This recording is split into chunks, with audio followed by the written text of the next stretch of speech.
Well, hello, my valued listeners, and welcome back to another episode of Living in Your Power.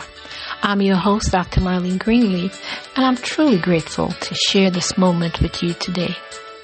But before we go any further, I want to pause and acknowledge something significant. Today, as many across the nation reflect and remember, we honor the life and legacy of Dr. Martin Luther King, Jr.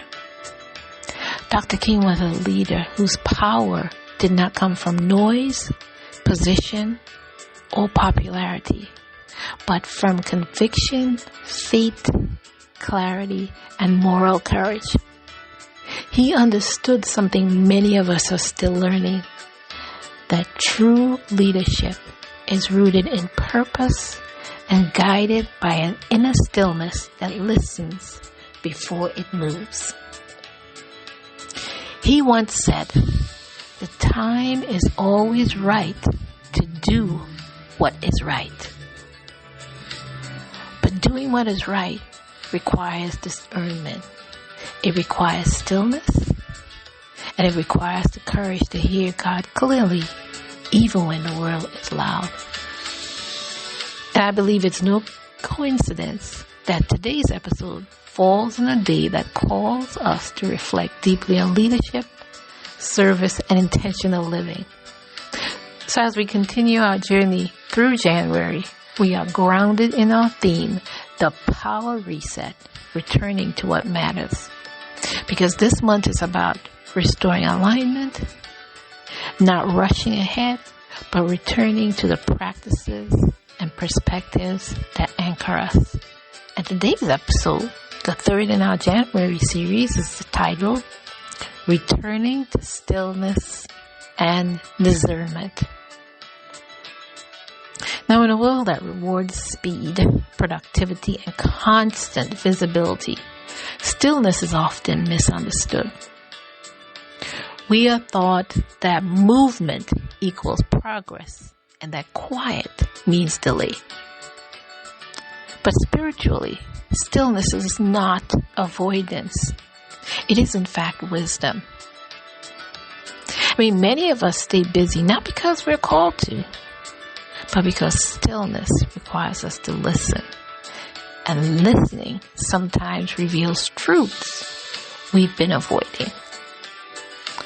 Psalm 46:10 tells us to be still and know that I am God. Now that verse doesn't say be still once things calm down. It doesn't say be still when everything makes sense. It says be still right in the middle of uncertainty. Because stillness is an act of trust. It's the decision to pause long enough to remember who is in control and who is not. Now, discernment is not the same as decision making. Decision making can happen quickly. Discernment takes time. Now, in my own life, I've learned that the moments when I rushed decisions, they were often the moments I later had to revisit, repair, or undo them. But the choices I brought before God, patiently and prayerfully, they carried a different kind of peace. Discernment, my dear listeners, it grows when we stop filling every moment with noise. Noise from opinions, noise from expectation, noise from comparison.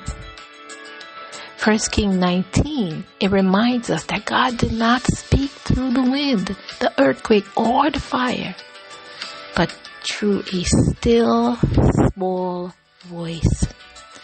And that voice is often drowned out when we don't create space to hear it.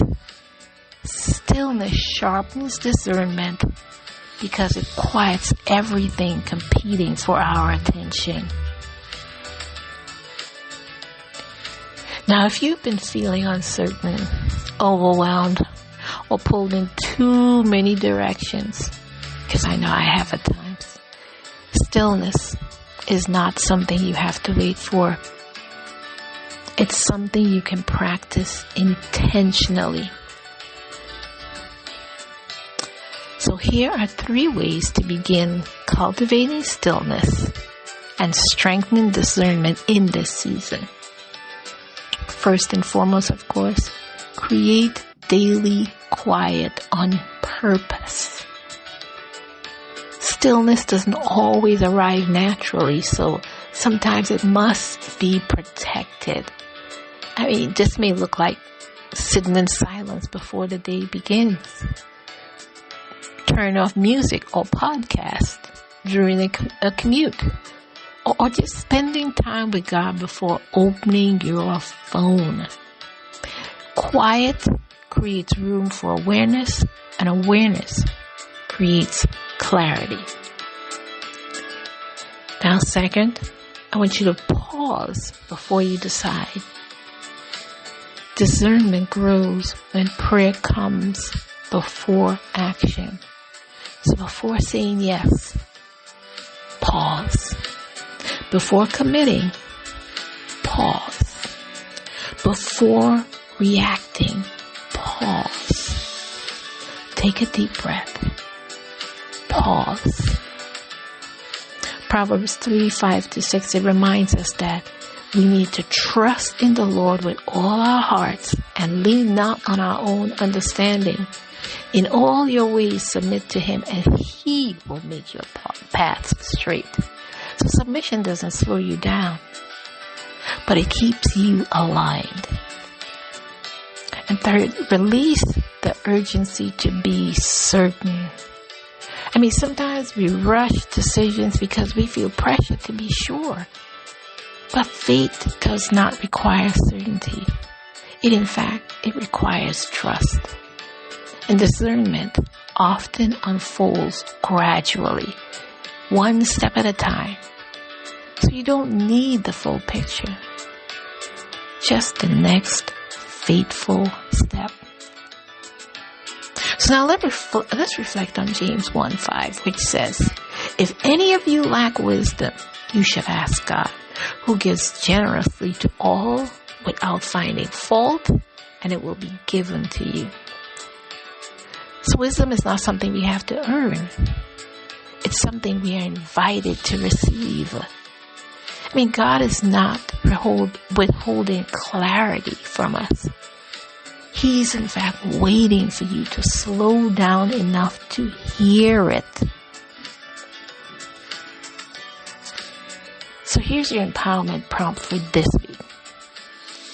Of course, take time to journal or reflect on these questions. Where in my life am I craving clarity? What noise might be preventing me from hearing God's clarity? And what decision do I need to bring before God instead of rushing through? I'm going to repeat those questions for you. Where in my life am I craving clarity?